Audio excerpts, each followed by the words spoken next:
Elhamdülillahi Rabbil alemin. Ve salatu ve selamu ala nebina Muhammed ve ala alihi ve sahbihi ecma'in. Amma ba'd.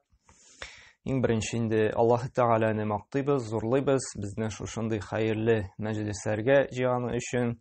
Аллаһ Тәгалә менә шушы ваазны тыңлаучыларга, шушында утыручыларга Аллаһ Тәгалә һидаят тәүфигын бирсен, күңелләренә тынычлык иңдереп, Аллаһ Тәгаләнең мәгъфирәтенә ирешеп, һәр барчасы да инде Аллаһ Тәгаләнең рәхмәтенә ирешеп, гөнаһларыннан ярлыклауына ирешергә насыйп әйләсен. Менә бүгенге сөйләп китә торган вагазым да инде бик тә мөһим тема, чөнки менә һәр кеше инде парлы булырга омтыла бит инде, гаилә корып яшәргә.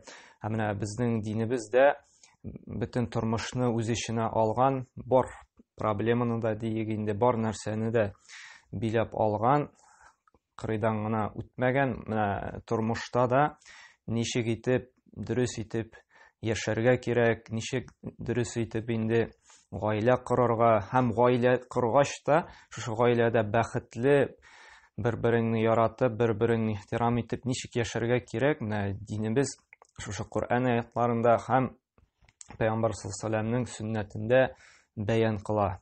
Без менә бүген шул хакта сөйләшеп китербез инде, чөнки менә шушы аятларны белсәк һәм тормышта куллансак, без һичшиксез менә бу бәхеткә ирешә алырбыз. Чөнки бу аятлар белән, хадислар белән гамәл кылып инде, әлхәмдүлиллаһ, менә үзебез дә Аллаһка шөкер бәхетле яшибез. Шул аятлар белән, хадислар белән үзебезнең дә менә таныш белешләр бар, алар да бик бәхетле булып, бик бер-берсен хөрмәт итеп яшәүче гаиләләр бар, әлхәмдүлиллаһ. Менә без тирә-ягыбызга карасак, шул ук парлы күз белән карасак, Аллаһ Тәгалә һәр нәрсәне парлы итеп яраткан. Шулай ук менә көннең пары төн бар, шулай бит. Кышның күп итеп карлар яудыра торган кышның бит инде Аллаһ Тәгалә бирә карын, әлхәмдүлиллаһ. Шулай ук кышның пары җәй. Шулай бит. Менә салкынның пары җылылык. Ягъни һәр бер нәрсәнең пары бар. Һәм Аллаһ Тәгалә менә кешеләрне дә парлы итеп яраткан. Һәм Аллаһ Тәгалә менә Рум сүрәсе 21-нче аятында әйтә, нәрсә ди? Без сезне ди бер-берегездә ди тынычлык табыр өчен ди парлы итеп яралттык ди. Һәм сезнең арага ир белән хатын арасына ярату, мәхәббәт һәм бер-берегезгә карата рәхимлек салдык ди. Һәм галимнәр әйтте, менә чынлап та шушы аятка карасак, ир белән хатын гаилә булып тора башлагач, алар чынлап тынычлык таба бер-берсендә. Һәм бу тынычлык була ала ир белән хатында гына. Шушы парлы вакытта гына. Парлы кеше генә шушы хакыйкый бәхеткә ирешә ала. Һәм бер ничек тә менә ялгыз кеше ул чын бәхетле була алмый. Чөнки асылда менә фитрабыз шунда, Аллаһ Тәгалә шундый яралткан, безне парлы килеш кенә бәхетле булалар. Менә бабай да әйтә, әбине югалткач инде, әби урыны җәннәттә булсын, Аллаһ Тәгалә рәхимле булсын. Кайткан саен әйтә иде, менә улым, Аллаһ Тәгалә зрәгә генә кешене парлы итеп яратмаган икән ди. Чынлап торып парлы итеп яшәгәндә генә бәхет, тынычлык, рәхәтлек икән ди. Менә бу ялгызлыктан да куркыныч нәрсә юк икән дип, менә кайткан саен шул сүзне әйтә миңа. Чөнки әби инде, бабай инде әбине югалткач бик авыр кичерде инде. Һәм чынлап та менә кайткан саен шуны искә төшереп тора. Һәм мин моны истә калдырдым, менә шушы вагазларда мин аны сөйлим инде. Һәм менә шуңа күрә Аллаһ Тәгалә парлы иткәнгә күрә, менә беребезнең парларыбызны таптык икән, моңа шөкер итеп кадерен белергә кирәк. Нәрсә соң бу гаиләнең бәхете? Беренче аңлады, Аллаһ Тәгалә парлы итеп яраткан, бер-беребездә тынычлык табыр өчен, рәхәтлек табыр өчен. Менә ничек тә тагын да шушы рәхәтлекне, тынычлыкны күбәйтеп була.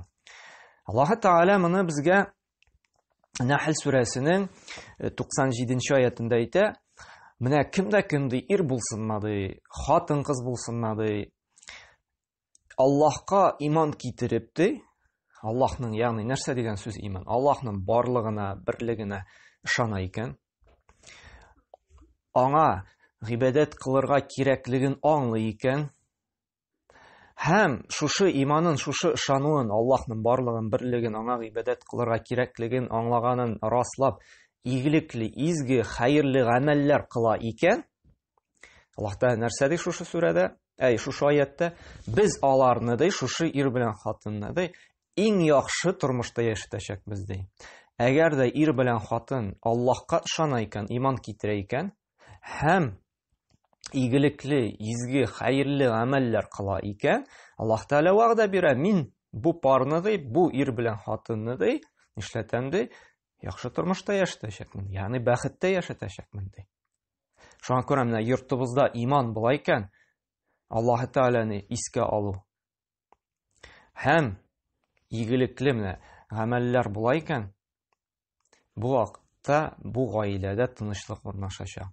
Һәм без аларны әле бәйнә дигәнне русча әйтсә по полочкам аңлатып китербез.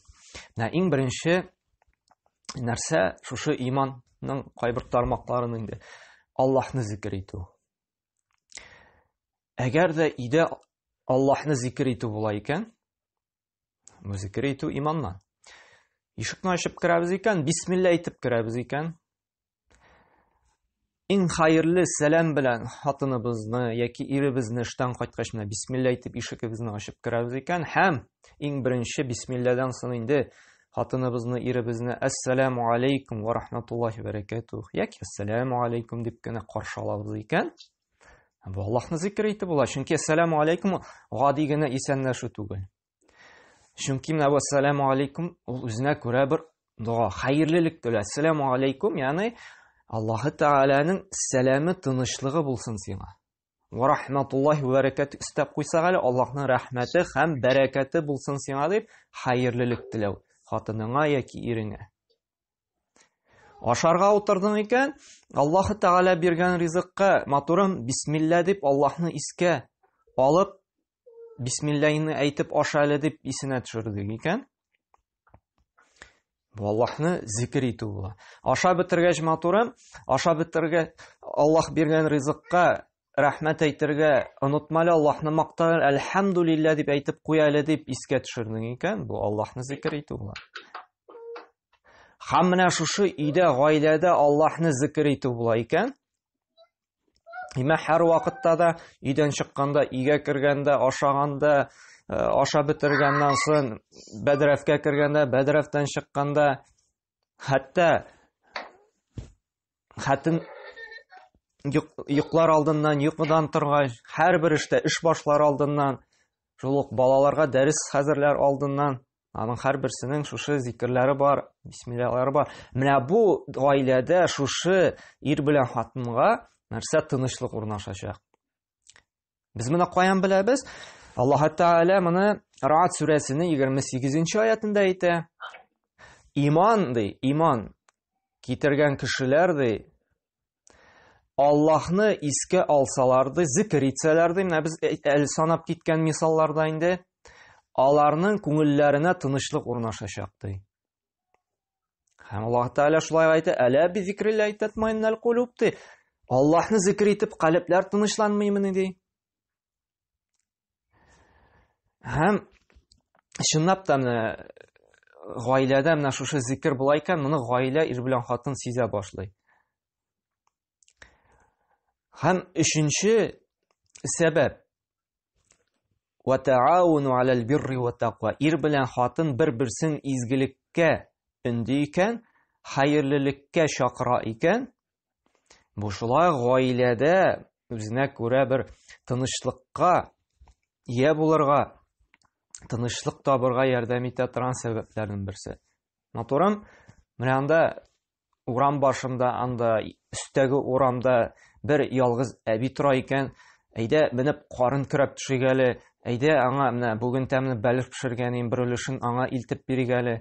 Анда менә күрше авылда пожар булган икән, матурым, шуңа әзгенә әнә материал калды бит, цемент калдык, шуны илтеп бирик, әйдә әзрәк җыелган акча бар бит, бер өлешен шуларга алып барып ярдәм итик әле дип, бер-берсен изгелеккә чакырып өндәп торалар икән ир белән хатын.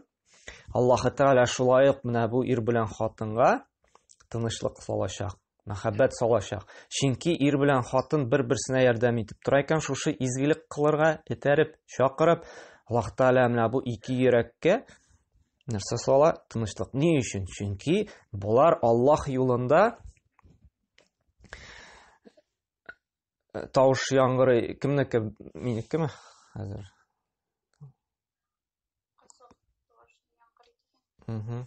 Хәзер ярый микән? Тынычлык сала. Ни өчен? Чөнки Аллаһ Тәгалә изгелек кылганны ярата. Һәм ул изгелек ир белән хатын бер-берсенә чакырып этәреп тора икән. Һичшиксез Аллаһ Субханаһу ва Тәгалә мондый гаиләгә инде бәхет бирәчәк. Рәхәт бирәчәк. Чөнки алар бит моны эшли Аллаһка ышанган өчен, иман белән. Һәм менә тагын 4нче сәбәп диек инде, шушы беренче Аллаһ белән бәйле булды бит инде. Иман дидек, изге гамәлләр бер-береңә ярдәм итү дидек. Бу бәхетнең нигезе иман, шушы изге гамәлләр, Аллаһны зикр итү. Буларсыз бер ничектә инде тыныч бәхетле гаилә була алмый. Чөнки бәхетне бирә Аллаһ Тәгалә. Мәхәббәтне сала Аллаһ Тәгалә. Нинди генә байлар булмасын, нинди генә теге муллыкта яшәмә. Әгәр дә Аллаһ Тәгаләгә инде шушы мәхәббәт тик бер-береңне хөрмәт итү салмый икән йөрәкләргә, бәхет бер ничек була алмый. Чөнки байлык кына, байлык өчен генә яшәү, ул барыбер тулы бер күңел рәхәте бирә алмый.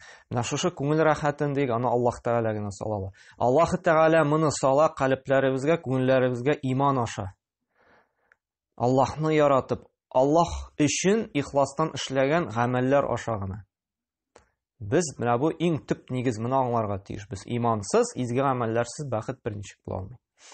Икенче, инде монсы бәйле ир белән хатынга. Яши башлагач инде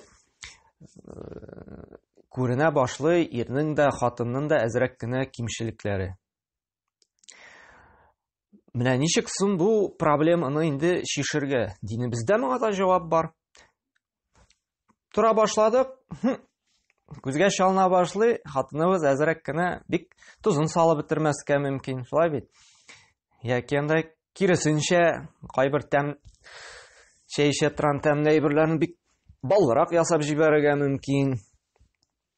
Яки өйдә кайбер җирдә тузанны сөртеп бетермәскә мөмкин. Яки иребез анда кадакны бик туры кагып бетермәскә мөмкин, шулай бит. Я карны кыраганнан да бик тигез кырамаскә мөмкин, шулай бит. Шунда әзрәк кенә кимчелекләр чыгарга мөмкин. Гаиләдә ир ягыннан да, хатын ягыннан да. Һәм инде хатынның да, ирнең дә әзрәк кенә ачуы килә башлый. Каралей, шуны да эшли белми инде. Шуны да белми инде. Укымадың штоли, эшләмәдең штоли, тәҗрибәң дә юк мәллә синең дип, гади генә эш бит инде дип. Ничек инде шуны да белмисең, аңламыйсың, эшли белмисең дип инде, яни кимчелекләрне күрә.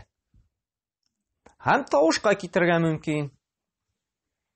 Әгәр дә шул кимчелекне генә эзли башласаң, карый башласаң. Әмма гаилә динебез нәрсә ди? Пәйгамбер саллаллаһу алейһи ва саллям нәрсә ди? Иманлы ир ди, иманлы хатынының ди берәр кимчелек ягын күрә икән ди. Ул шул ягына күз йомып, уңай ягын күрергә тиеш ди. Шул вакытта ди, уңай ягын күрсә ди, уңай ягына инде игътибарын юнәлтсә ди, ул тынычлык табачак ди. Һәм шушы инде проблеманы диек инде шишеп чыгачак ди. Бу хадис безнең сахих хадисләрдән килә инде. Тирмизи җыентыгында килә. Менә бу хадис өйрәтә безнең кешенең гаиләбездә хатынның яки ирнең уңай ягын күрергә. Хадистә килә иргә мөрәҗәгать итеп, хатыныңның уңай ягын күр ди.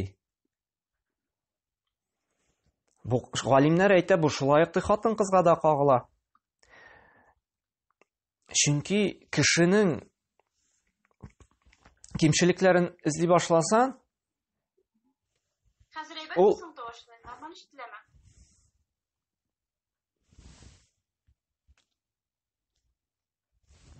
Ярыймы? Минеке яңгырамыйдыр ич, әйбәттер. Юк, нормально. Кешенең кимчелеген эзли башласаң, кимчелеген дә күп табарсың. Һәм исең китәр, шулай бит күңелең төшәргә мөмкин. Уңай ягында эзли башласаң, уңай ягында җитәрлек табарсың. Шулай ук үзеңә күрә бер күңел тынычлыгы, шатлык табарсың. Һәм менә бу идеал эзләү кешедә ул ирешә алмаслык максат. Ни өчен? Чөнки дөньяда идеал кеше булмады һәм булмаячак та. Пәйгамбер саллаллаху алейһи ва саллям ансы инде пәйгамбер булды, Аллаһ тарафыннан җибәрелгән. Ансы монда инде теге русча әйтсәк, не обсуждается инде. Анда Аллаһ Тәгалә тарафыннан җибәргән расуллар, алар камил булдылар. Әмма кеше ул хаталанучан, кимчелекле зат. Пәйгамбер саллаллаху алейһи ва саллям да әйтте бит, Тирмизи җыентында килә бит, "Куллу бани адам хата", ундай һәр адам баласы хаталы, кимчелекле диде. Әмма шул кимчелекле, хаталы кешенең дә иң хәерлесе ди хатасын танып, тәүбәгә килүче. Үзгәрүгә омтылучы кеше. Шуңа күрә бербез дә фәрештә түгел. Һәрберебез хаталана, ир дә хаталана, хатын да хаталана. Менә кимчелеген күрдек икән, ярар. Бик үк тәмне пешереп бетермәсә дә, бик яхшы тәрбияче, балаларны бик яхшы тәрбияли. Ярар, кулыннан бик эш килмәсә дә, бик яхшы әти, балаларына вакыт таба, акчасын яхшы гына алып кайта. Ягъни кеше тискәре яктан гына тормый. Аның уңай яклары да бар. Менә без уңай якларын күрә белсәк, без үзебезнең тормышны, шушы проблеманы күпкә җиңелләштерәчәкбез, проблеманы чишеп чыгачакбыз. Шуңа күрә менә динебез чакыра, пәйгамбәрбез чакыра, менә бу кешенең кимчелегенә, шушы тискәре якларына акцент ясамаска, уңай ягын күрә белергә. Һәрберебез хаталы дидек. Аңладык. 4-нче уңай якларын күрә белү, кимчелекләренә күз йому. Чөнки үзебездә идеал түгел. Үзебездә фәрештә түгел. Безнең бар җитешсезлекләр. Нишләп әле минем җитешсезлек була торып, кешенең җитешсезлеген тикшерергә тиешмен. Әйе, без үз өстебездә эшләргә тиешбез. Һичшиксез, мусульман кешесе һәр вакытта да үз өстендә эшли. Ул укый, ул яңа һөнәр өйрәнә, ул сәламәтлек ягыннан кайгырта, ул үзенә анализ ясый, хисап кыла. Теге иренең хатын начар ягын күрде икән, гынахлы ягын матур гына инде, теге насихат кылып ала, аят, хадис китереп инде, әмма акцент ясамый, аны гына уйлап йөрми. Матур гына вагызлап ала, төзәлергә инде юлын күрсәтә, насихат кылып ала, әмма акцент ясап, инде гаиләне җимерергә, гаиләне таркатырга омтылмый. 5-нче сәбәп, шундый бер динебездә кагыйдә бар инде безнең. Менә һәр ир дигән, һәр хатын ниндидер булса муамәлә көтә. Шулай бит? Ягымлы матур сүзләр ишетәсе килә иреннән яки хатыныннан. Елмаеп торуын көтә, ярата. Шулай бит инде. Эшеннән кайтып кергәч, матур итеп каршы алуын. Нәрсәдер өмет итә ул хатыннан яки ирдән. Гаилә динебез нәрсә ди? Нәрсәгә чакыра? Үзеңә нинди муамәлә кылуларын телисең икән, иң беренче үзең шундый муамәлә кыл ди. Ягъни үзеңә теләгәнеңне кардәшеңә дә телә. Менә син телисең икән, хатының сиңа матур сүзләр әйтүен, иң беренче син үзең матур сүз әйтергә тиешсең. Син ишетәсең килә икән, хатыныңа матурым дип әйтү, иң беренче үзең әйт матурын. Хатының телисең икән, сиңа елмаюын, иң беренче син үзең елмай. Берәр сәфәрдән эштән кайтып кергәндә, матур киемнән хушбуйлар сибеп, сине каршы алуын телисең икән, үзең тәмле исләр белән, матур киемнәр белән дигәндә кайтып кер. Хатының, ирең шушы сине яхшы мөнәсәбәт кылып, ул үзе дә үзгәрә башлаячак. Үзе дә Каралай, ирем, хатыным, нинди матур сүзләр әйтә, елмаеп кына тора, тәмле исләр генә килеп тора, матур күлмәкләрдән генә йөри дип, туктале, мин дә аңа шушындый яхшы җавап кайтарыйм әле дип, ул үзе дә җавап кайтара башлый. Безнең фитрабыз, табигатыбыз шундый, Аллаһ Тәгалә шундый итеп яраткан безнең. Без әгәр дә ул сәламәт кеше икән, сәламәт акылда, сәламәт калептә, ул яхшылыкка яхшылык белән кайтарга омтыла. Кайбер кеше әйтер, кайбер кеше яхшылыкның кадерен белми бит, яхшылык эшләсәң начарлык эшли дип. Татарларда мәкаль бар бит, эшлә яхшылык, көт шакшылык дип, шундый мәкаль бар бит татарларда. Әмма менә сәламәт кеше булса, уйлый торган, фикерли торган, ул бәрбер омтыла яхшылыкка яхшылык белән кайтарга. Без инде әзрәк кенә бузылган кешеләр турында әйтмибез. Яхшылык кылдылар икән, син бәрү яхшылык кылырга телисең ул кешегә. Сиңа яхшы елмайды икән, син дә аңа елмаясың килә. Эштән арып кайтсаң да, хатының матур итеп елмаеп каршы алды икән, син арсаң да бәрбер ару каты булса да бәрбер елмаясың аңа. Халкыбыз шундый безнең, яхшылыкка яхшылык белән кайтару.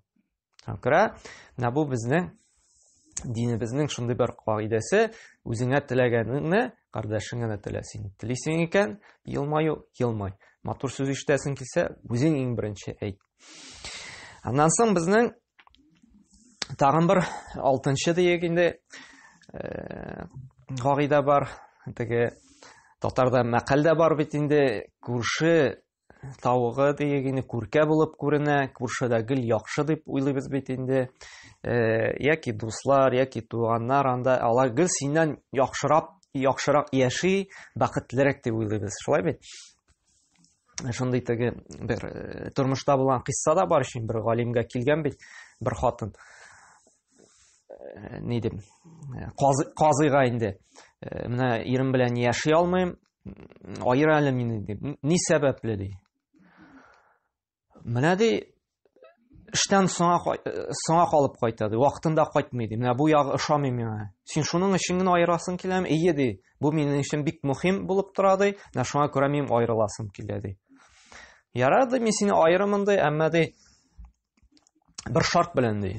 Менә син шундый бер şey işe торган, нәрсә анда, пирог пешереп килде. Әмма бу пирогның шарты да, менә урабызда булган, һәр бер йортка чыгып, бер күршеннән алды туз ди, берсеннән ал ын ди, берсеннән ал су ди, берсеннән ал шушы тәмләткеч ди, һәр берсеннән нәндә булса теге рецептка кирәкле нәрсәләрне җыеп чыкты. Һәм шушы пирогны пешереп миңа килде.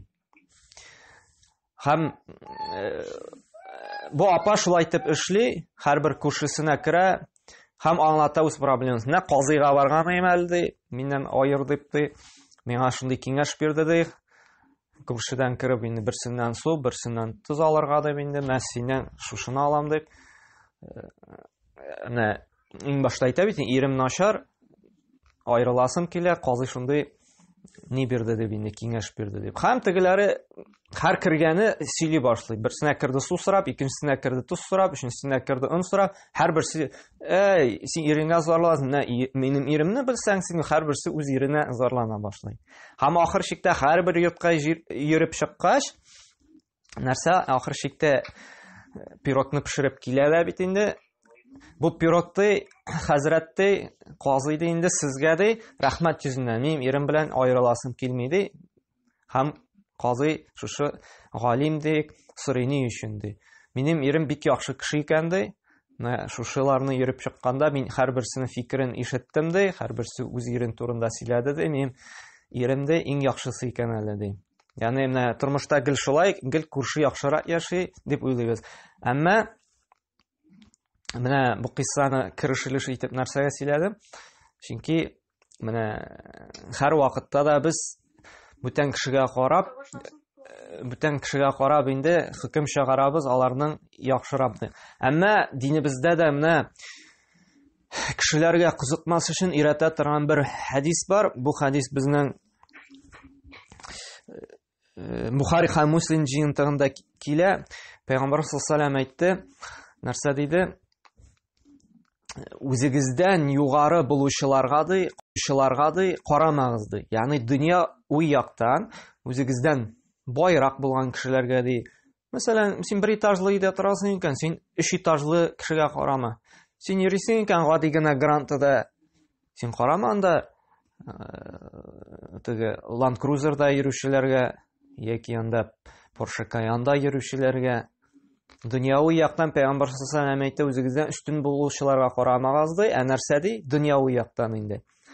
Үзегездән түбән булучыларга карагыз ди. Бу сезгә ди Аллаһы Тәгалә сезгә биргән ниъмәтләргә ди кимсенеп карамаска ярдәм итер ди. Ничек итеп аңлыйбыз бу хадисне? Гадәттә без менә шушы үзебездән байрак яшәүчеләргә караганда без үз тормышыбызга зарлана башлыйбыз. Ир хатынга төрттергә мөмкин, хатын иргә төрттергә, син булмады инде син синең классташың анда 3 этажлы коттеджда тора, анда Казанның центрында 30 миллионга анда яхшы квартира алганнар, син бер бүлмәле квартирада яшәп ятасың. Анда күрше инде үзенә яңа Toyota Corolla алып кайткан, син һаман әле шушы чирк 14-сендә йөрисең дип зарланып үзендә булган ниъмәтнең кадерен белми. Бар бит әле гомумән үйсез. Әле син бер бүлмәле квартираң булса, әлхәмдүлилләh шөкер, синдә бит әле ул бар. Бар бит йортсызлар, урамда яшәүчеләр. Әлхәмдүлилләh син йөри торган әле ул десяткин грантың бар. Бар бит әле гомумән аяксыз. Инвалидлар бар. Не то что машина, аяклары юк. Әле сиңа Аллаһ биргән аяк бар йөрергә. Син машинага зарланып тор. Син йөри торган барыбер шушы авылдан шәһәргә бара торган, туганнарга, әти-әнигә кайта торган барыбер машинаң бар. Кайларның бит әле андый машина да юк. Автобуста тилмереп йөриләр, маска киеп, код күрсәтеп, шулай бит. Әле синең әлхәмдүлилләh шөкер, нинди булса да машинаң бар, йөртә сине. Һәм менә шушы хадис өйрәтә безнең өстәгеләргә түгел, менә түбәндә булучыларга, үзеңнән начар яшәүчеләргә карап, әлхәмдүлилләh, әле шөкер, бүген тора торган йортым бар. Бүген йөри торган машинам бар дип. Әлхәмдүлилләh, әле күпме парсызлар бар. Менә бит зарланалар. Менә үзләрен парларын, тиңнәрен таба алмыйлар. Әлхәмдүлилләh, син әле гаиләң бар, яраткан бала бар. Күрә белергә кирәк, менә бүгенге көндә үзеңдә булган ниъмәтләрне. Бу бик мөһим бүгенге көндә. Кеше күрә белми. Гел начар. Аның бер сәбәбе шул Instagramда карыйда ул теге яхшы яшәүчеләрне анда курортта Мальдивада ял итеп ятганда берсе анда яңа гына берәрне Mercedes алган 7 миллион, моның көнчелек туа, менә алар яши, мин шундый начар дип, ул оныта синнән дә начаррак яшәүчеләр. Инвалидлар барын, ятимнәр барын, гаиләсезләр барын, үзенең парын таба алмаганнарын. Бу бик мөһим бер гаиләдә торганда, менә үзеңдә булган ниъмәтнең кадерен белү. Аллаһ Тәгалә Ибраһим сүрәсендә әйтә бит: "Ләин шәкәртум ләзидәннәкум" ди, шөкер итсәгез ди, булган ниъмәтләрегезгә канәгать булсагыз ди, мин сезгә тагын да арттырырмын ди. Менә шөкер була белсәң, канәгать була белсәң, бу иң зур бәхет һәм Аллаһ Тәгалә арттырырмын әле ди. Аннары тагын бер нәрсә, менә Пәйгамбәр саллаллаху бер хадисендә әйтте бит, сахих хадистә килә, риваятын хәтерләмим, кайсы китапта килгәнен, әмма сахих хадисләрдә Пәйгамбәр саллаллаху әйтте бит. Кем ул ди, менә бар байлыкны үзенә җыйган кеше ди. Менә иң бәхетле кем ул дигәндә, Пәйгамбәр саллаллаху әйтте, иртә белән уянды икән ди, һәм шушы сәламәттән дә икән ди. Әлхәмдүлилләh, күзебез күрә икән, аякларыбыз йөри икән, колагыбыз ишетә икән, сәламәттән дә икән ди. Иминлеге бар икән ди. Әлхәмдүлилләh бит. Урамда танклар йөрми, үстән самолет, бомбардировщиклар очып йөрми. Шулай бит. Бүгенгә ашарлык ризыгы бар икән ди. Бу ди бар дөньяның байлыгын үзенә җыйган кеше ди. Бу иң бәхетле кеше ди. Әлхәмдүлилләh, син уяндың икән, иминлек, тынычлык бар икән, ашарлык ризыгың бар икән, сәламәт тәндә икән, йөри аласың, күзең күрә икән, син иң бәхетле кеше ди. Әлхәмдүлилләh бит. Иң мөһиме шул. Син йөри аласың, эшли аласың, кәсеп итә аласың. Шуңа күрә менә бу хәдисне онытмаска кирәк. Әмма игелекле изге гамәлләрдә без инде үзебездән күбрәк изге гамәлләр кылучыларга, бездән тақвалырак, диндаррак булган кешеләргә карарга тиешбез. Дини яктан без үзебездән үстен булучыларга карарга кирәк. Кара әле, менә бу күпме изгелек кыла, күпме кешегә ярдәм итә, күпме анда файда китерә. Менә анда тол калган хатынга барып садака биргән, анда менә бу ялгыз яши торган бабайга барып анда азык-төлек илтеп биргән, менә бу күршесенә анда күп гаиләлегә ашарга пешереп керткән.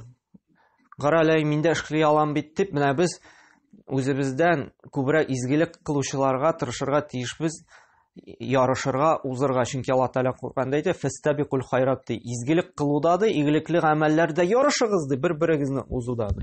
Менә монда үзебездән үстән булучыларга карар кирәк. Ә менә дөньяви мәсьәләдә, байлыкта диек, без үзебездән түбән булучыларга карарга кирәк. Шуннан соң безнең 7нче сәбәп менә бу гаиләдә бәхетне тудыру диек инде. Менә әйттек бит инде, һәрберебезнең кимчелек бар дидек, шулай бит. Беребездә фәрештә түгел диде. Һәм Аллаһ Субханаһу ва Тәала Бакара сүрәсендә әйтә бит: "Хунна либасун лакум антум либасун лахун", ди. Сез ди аларга кием ди, алар сезгә кием ди. Ягъни ир белән хатынны Аллаһ Тәала кием белән чагыштырды. Ничек итеп? Ничек аңлыйбыз? Менә, әлхәмдүлилләh, без монда утырабыз, һәрберебез өстебездә ниндидер кием бар. Шулай бит. Һәм ул киемнәр безнең ниндидер кимчелекләребезне яшергән. Кемнеңдер шрам булырга мөмкин, гаврәтләребезне каплаган. Шулай бит. Менә бу киемнәр безнең кимчелекләребезне яшергән кебек, бездә гаиләдә ир белән хатын арасында булган кимчелекләрне яшерергә тиешбез. Без әйткән идек бит инде, менә шушы кимчелекләргә карамаска, күрмәскә ди. Һәм менә ул карамау, күрмәү генә түгел, әле без аны нишләргә дә, калганнарга сөйләп йөрергә, калганнарга чыгарырга тиеш түгел без.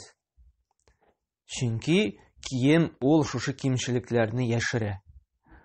Һәм без дә ир белән хатын арасында булган кимчелекне яшерергә бурычлыбыз. Менә шул кимчелекләрне тышка чыгармасак, дусларга, күршеләргә сөйләмәсәк, менә минем ирем уңмаган, менә минем хатыннан булмый инде дип, киресенчә яклап торсак, менә хатыным уңган, ирем булган дип, кешедә безгә тел-теш тидерә алмаячак. Һәм менә киемне дә бит салкын көннәрдә калынракны киябез, шулай бит. Салкын кермәсен өчен, җылы булсын өчен.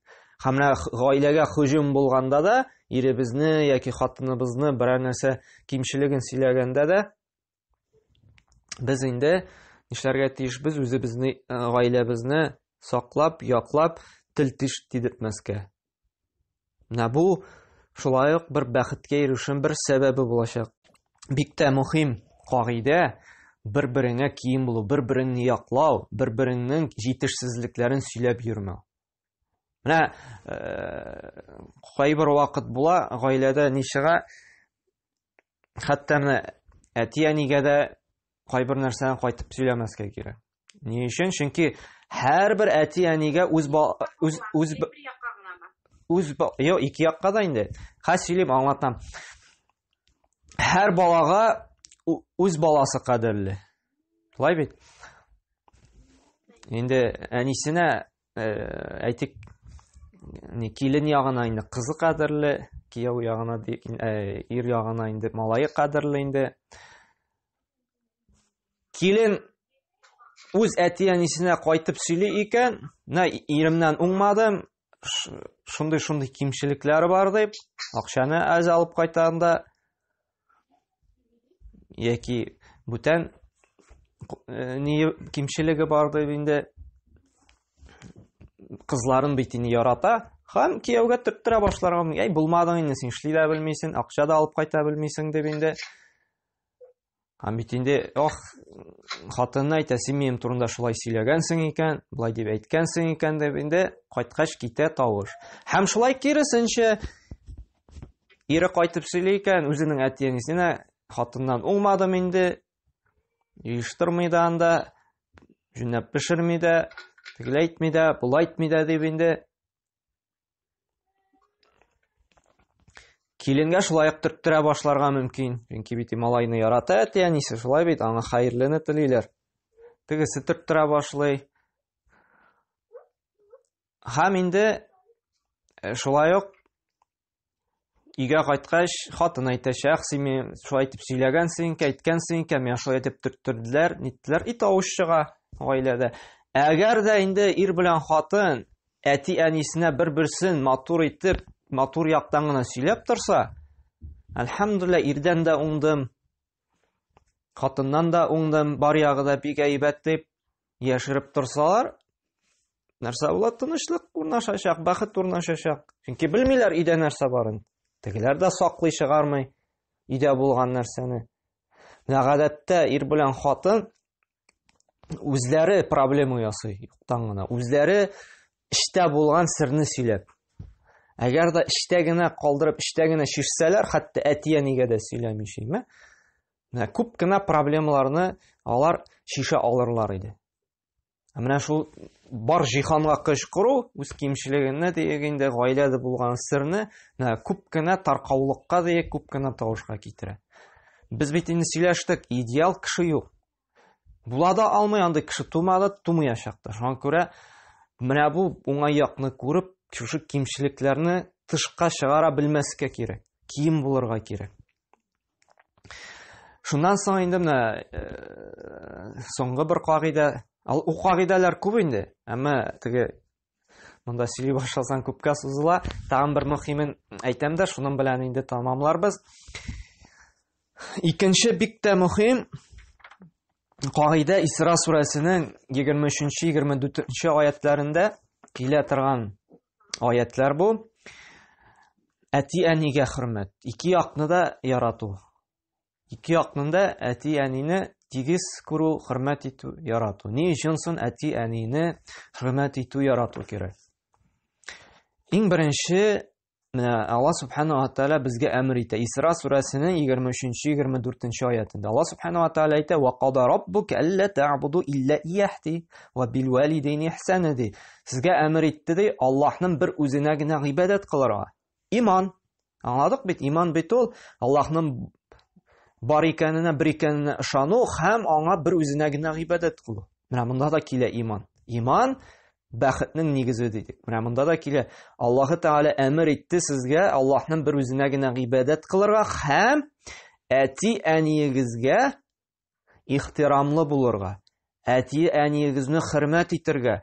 Аллаһ Тәгаләнең хакыннан соң, иманнан соң иң зур изгелек дигәндә мөнәсәбәт муамәләгә кергәндә ул әти-әнине хөрмәт итү, ул әти-әнине ярату. Һәм нәрсә ди? Һәм әле хөрмәт итү генә түгел, нәрсә ди? Имма яблу'анна 'индака кибара ахадухума ау килахума фала тaqul lahuma уфти. Әти-әниең ди, олы яшькә җитсәләр ди, аларга уф дип тә әйтмә ди. Ни өчен? Гадәттә яшь вакытта әти-әниләр безгә ярдәм иткәндә, безнең дә уф итәсе килми. Шулай бит? Чөнки алардан файда бар. Балабызны карыйлар, бәрәңгесен бирәләр, үгезен суеп анда туй үткәрергә ярдәм итәләр. Шулай бит? Смәтәнең сөтен бирәләр. Алар кирәк безгә. Чөнки ярдәме бар аларның безгә. Ә менә алар олы яшькә җиткәч, без аларга кирәк була башлыйбыз. Алар бездән көтә башлый матди ярдәмдә, рухи ярдәмдә, шалтыратып хәлен белүдә, кайтып кунак булунуда. Һәм менә шушы вакытта бала нишли башлый, уфылдый башлый. Уф, туйдырдыгыз инде. Уф, җитте инде. Һаман сез генә булдыгыз инде. Чөнки алардан уже файда юк. Алар инде всё.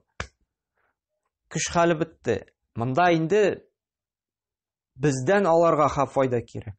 Шул вакытта бала уфылдый-пуфылдый башлый. Әле Алла сакласын, менә ишетергә туры килә бит. Теге сөйлиләр. Әти-әни, сез яшәвегезне яшәдегез инде. Безгә яшәргә кирәк. Әйдәгез, квартираны бушатыгыз инде. Картлар йортында да бик яхшы яшәп була. Урыннар бар, ашаталар. Шунда чыкмыйсызмы дип куып чыгаручылар да бар. Ишетелә бит менә, килеп әйтәләр. Газеттан да укыйбыз, телевидениедән дә күрсәтәләр име, Инстаграмда да чыга. Шундай куркыныч хәлләр. Аллаһ Тәгалә сакласын мондай әдәпсезлектән инде. Бу бик куркыныч. Һәм нәрсә ди, уф дип әйтмәде. وَلَا تَنْحَرْهُمَا وَقُلْ لَهُمَا قَوْلًا كَرِيمًا. Һәм аларны кимсетмәде, рәнҗетмәде, бары тик мөлаем, йомшак сүзләр генә әйтте. وَخْفِضْ لَهُمَا جُنَاحَ الذُّلِّ مِنْ رَحْمَتِي وَقُلْ رَبِّ ارْحَمْهُمَا كَمَا رَبَّيَانِي صَغِيرًا. Рәхмәт канатларын җәйде. Бары тик рәхимлелек мөнәсәбәт кенә, йомшак мөлаем мөнәсәбәт кенә кылды. Һәм һәр даим дугада булды. Нинди дуга кылды? Раббирхамхума кама раббаяни сагира дипти. И Раббым, ничек алар мине кичкенә вакытта тәрбияләделәр, үстерделәр, миңа ничек рәхим шәфкать күрсәттеләр, син дә аларга рәхимле, мәрхәмәтле, рәхимле, шәфкатьле булсаң иде дип. Яни Аллаһ Тәгалә әти-әниләребезгә һәр вакытта да дуга кылырга куша. Менә ни өчен соң кирәк гаилә бәхете өчен шушы әти-әнигә хөрмәт. Бу без беренчедән үзебезгә әйләнеп кайта. Иң беренче Аллаһның әмере. Мусульман кешесе Аллаһның әмерен үтәргә тиеш. Коръәндәге чакыру бу. Икенчедән ул безнең үзебезгә әйләнеп кайта. Чөнки безнең гаиләдә булган балалар, алар күреп үсәләр. Ничек итеп әти-әни үз әти-әнисенә муамәлә кыла, мөнәсәбәт кыла. Әгәр дә бала күреп үсә икән, әти-әнисен, атасын ничек хөрмәт итә, анасы ничек әти-әнисен ихтирам иткәнен шалтыратып, хәлләрен белә, матур гына сөйләшә, барып хәлләрен белә, күчтәнәчләр алып кайта, ярдәм итеп тора, акчалата манда, азык-төлек беләнме, тәэмин итеп тора, ничектер киңәшләр бирепме.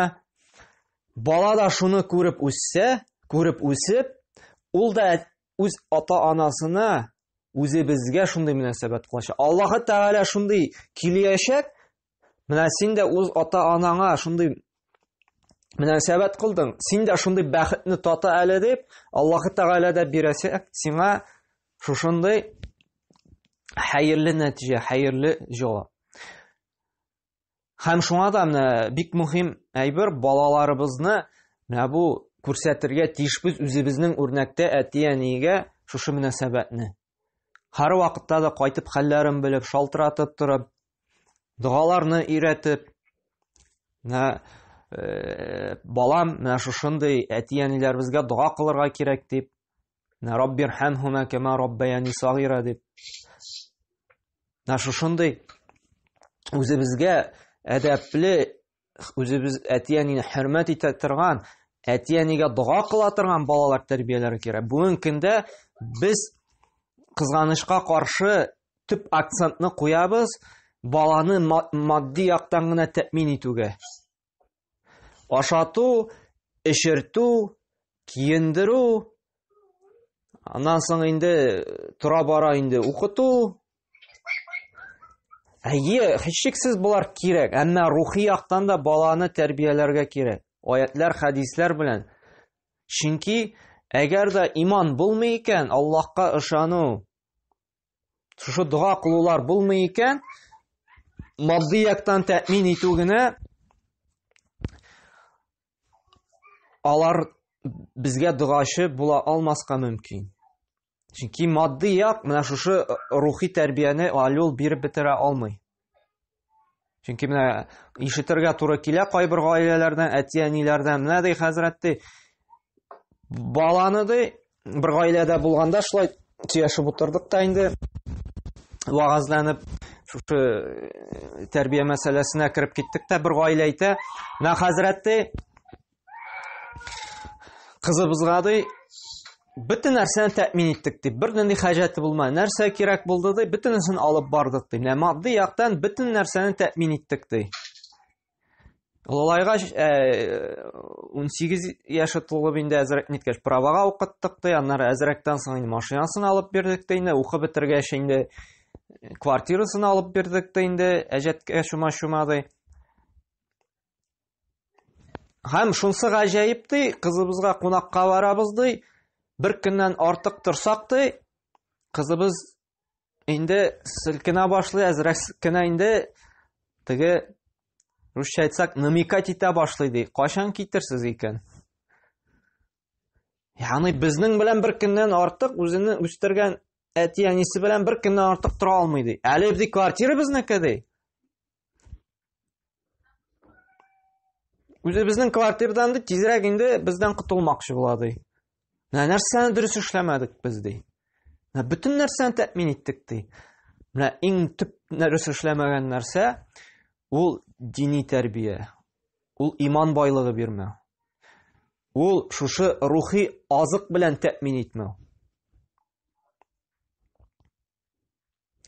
Шуңа да үзебезгә дуа кылучы, картлык көнендә безне ихтирам итүче балалар тәрбияләргә кирәк.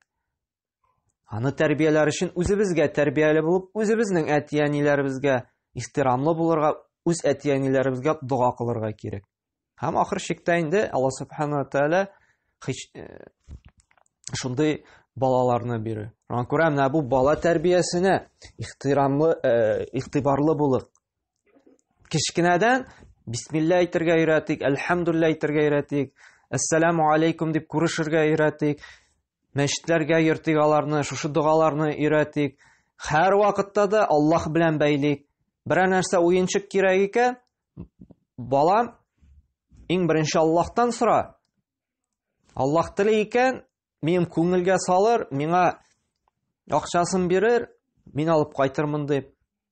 Ярар, монсы бала тәрбиясе инде икенче мәсьәлә, бүгенгә җитеп торыр, ансы инде аерым бер гаилә турында да инде күп сөйләп була, әмма менә бу төп иң мөһим нигезләре диек, фундаментлары диек, менә бу бәхет табырга, гаиләдә тынычлык урнаштыра торган кагыйдәләр моның турында инде бик күп сөйләп була. Шуның белән шикләнербез. Алла Субхана ва Тааля шушы ишеткәннәр белән вагазланып тормышта, гаиләдә кулланырга насыйп әйләсен. Инде иң мөһиме инде теге бер колактан чыгып, бер колактан кирип икенче ягына чыгып китә торган гына мәгълүмат булмасын. Без шушы ваазларны сөйлибез, аятларны укыйбыз ни өчен? Фикерләп, уйланып, аны гамәлдә кулланыр өчен. Алла Субхана ва Тааля безгә дә хидаят, тawfiq бирсен. Шушы гыйлем белән, шушы шифалы диек инде безне давалый торган, безне яхшы якка төзәтә торган аят, хадисләр белән инде тормышта кулланып, хәерле нәтиҗәләргә, шушы гаилә бәхетенә ирешергә насыйп әйләсен иде. Субханакалла бихамдик ва ашһаду ан ла илаха илля ант ва астагфирука ва атубу илейк.